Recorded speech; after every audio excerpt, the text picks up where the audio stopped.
पहली मुलाकात का जादू। आरव और अनाया की कहानी एक छोटे से कॉफी कैफे से शुरू हुई थी। उस दिन बारिश हो रही थी और अनाया जल्दी जल्दी भागकर कैफे में आई थी। उसके बाल बारिश से भीगे हुए थे और चेहरे पर हल्की सी घबराहट थी। जैसे ही उसने छतरी बंद की, आरव ने उसकी ओर देखा। उस पल उसे ऐसा लगा मानो समय थम गया हो। अनाया ने एक कोने में बैठकर कॉफी ऑर्डर की और खिड़की के बाहर बारिश की बूंदों को निहारने लगी। अचानक उसका पेन नीचे गिरा और आरव ने तुरंत उठाकर उसकी ओर बढ़ा दिया। अनाया ने मुस्कुराकर कहा, थैंक यू। उस मुस्कान ने आरव का दिल चुरा लिया। धीरे धीरे दोनों की बातचीत शुरू हुई। कॉफी के साथ साथ बातें भी मीठी होती गईं। अनाया को किताबें पढ़ने का शौक था और आरव को गिटार बजाना पसंद था।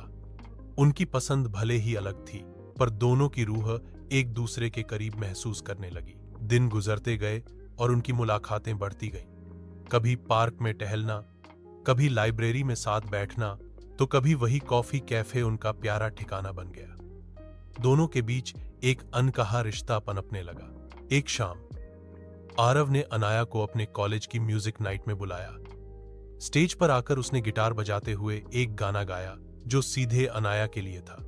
गाना खत्म होते ही पूरे हॉल में तालियां गूंज उठीं, पर आरव की नजर सिर्फ अनाया पर थी। उसकी आंखों में चमक और हल्की सी नमी थी। उस रात कैफे में बारिश फिर से हो रही थी। आरव ने हिम्मत जुटाकर कहा, अनाया, शायद मैं ये बातें कहने में देर कर रहा हूं, पर सच ये है कि मैं तुम्हारे बिना अपनी जिंदगी सोच ही नहीं सकता। क्या तुम मेरी हो जाओगी? अनाया कुछ पल चुप रही, फिर मुस्कुराते हुए बोली, आरव, ये सवाल तो मैं कब से सुनना चाह रही थी। हाँ, मैं हमेशा से तुम्हारी ही थी। दोनों की आंखों में चमकते आंसू, होठों पर मुस्कान और दिलों में बसी मोहब्बत ने उस पल को हमेशा के लिए खास बना दिया।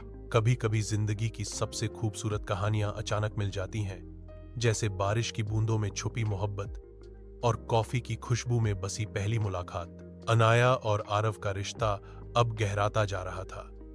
दोनों की हंसी, बातें और मुलाकातें उनकी जिंदगी का सबसे खूबसूरत हिस्सा बन गईं। लेकिन जैसा हर प्रेम कहानी में होता है, इनके रास्ते में भी मुश्किलें आनी तय थीं। अनाया के पापा एक सख्त बिजनेसमैन थे। उनकी ख्वाहिश थी कि अनाया की शादी किसी बड़े बिजनेस टाइकून के बेटे से हो। जब उन्हें आरव के बारे में पता चला, तो वे गुस्से से आग बूला हो गए। वो लड़का सिर्फ गिटार बजाता है, उसके पास न पैसा है न नाम, मेरी बेटी उससे शादी नहीं कर सकती। ये शब्द अनाया के दिल पर चोट की तरह लगे। आरव ने भी हार मानने से इनकार कर दिया। उसने अनाया से कहा, मोहब्बत आसान नहीं होती अनाया, लेकिन मैं साबित करूंगा कि तुम्हारा आरव सिर्फ एक गिटारिस्ट नहीं, बल्कि एक सपना पूरा करने वाला इंसान है। उस दिन से आरव ने अपने संगीत को अपना हथियार बना लिया। वह छोटे छोटे कॉन्सर्ट्स करने लगा, सोशल मीडिया पर अपने गानों को अपलोड करने लगा। धीरे धीरे उसकी मेहनत रंग लाने लगी। उसकी आवाज और धुनें लोगों के दिलों तक पहुंचने लगी। समय बीतते बीतते वह एक बड़े म्यूजिक शो में परफॉर्म करने का मौका पा गया। उसी शो में लाखों लोग थे और अनाया भी चुपके से दर्शकों में बैठी थी। जब आरव ने स्टेज पर आकर गाना शुरू किया, तो हर शब्द उसकी मोहब्बत का इजहार था। गाना खत्म होते ही पूरा हॉल तालियों से गूंज उठा और तभी आरव ने सबके सामने माइक पर कहा, यह गाना सिर्फ एक लड़की के लिए है। अनाया, क्या तुम मेरी जिंदगी का हिस्सा बनोगी? पूरा हॉल चुप हो गया। अनाया की आंखों से आंसू बहने लगे। वह स्टेज की ओर दौड़ी और सबके सामने बोली, हाँ आरव, मैं हमेशा से तुम्हारी ही थी और हमेशा रहूंगी। उसी पल अनाया के पापा भी वहां मौजूद थे। अपनी बेटी की आंखों में सच्चा प्यार देखकर और आरव की मेहनत को देखकर उनका दिल पिघल गया।